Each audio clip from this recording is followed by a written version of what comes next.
మనలో ఎంతో మందికి దేవుడి మీద భక్తి ఉంటుంది. ఏదో ఒక రూపంలో దేవుణ్ణి పూజిస్తూ ఉంటాం.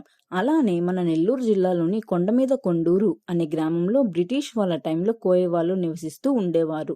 వాళ్ళకి దేవుడి మీద భక్తితో ఒక రాయి మీద ఆంజనేయ స్వామి రూపం చెక్కి పూజలు చేస్తూ ఉండేవారు. తరువాత కాలం పెరుగుతూ రావడం కోయ వాళ్ళు కనుమరుగైపోయారు. తరువాత ఆ రాతి విగ్రహం మట్టిలో కూరుకుపోయింది. మళ్ళీ చాలా సంవత్సరాల తరువాత ఒక రైతు అటువైపుగా వెళ్తున్నప్పుడు అక్కడ అతనికి ఈ విగ్రహం కనిపించింది. ఆయన దానిని బయటికి తీసి తాటాకుల పందిరి వేసి పూజలు ఏం చేయకుండా వదిలేశారు. మళ్ళీ అటువైపుగా వేరే పిల్లవాడు వెళ్తున్నప్పుడు ఆ విగ్రహం కంట్లో నుంచి నీరు రావడం గమనించారు. ఆ పిల్లవాడు ఆ విషయం ఊరు పెద్దలకు చెప్తే వాళ్ళు అబ్బాయిని ఎగతాళి చేశారు. మళ్ళీ స్వామివారు కలలోకి వచ్చి నాకు పూజలు చేయాలి అని గ్రామస్తులకు చెప్తారు. అప్పుడు నుంచి ఆ గ్రామంలోని ప్రజలు పూజలు చేయడం మొదలుపెట్టారు. ప్రతి సంవత్సరం కనుమ పండుగ రోజున స్వామివారికి ప్రత్యేకంగా పూజలు చేసి కొండ చుట్టూ ఊరేగింపు చేస్తారు. ఆ కొండ 5 కిలోమీటర్ల దూరంలో ఉంటుంది.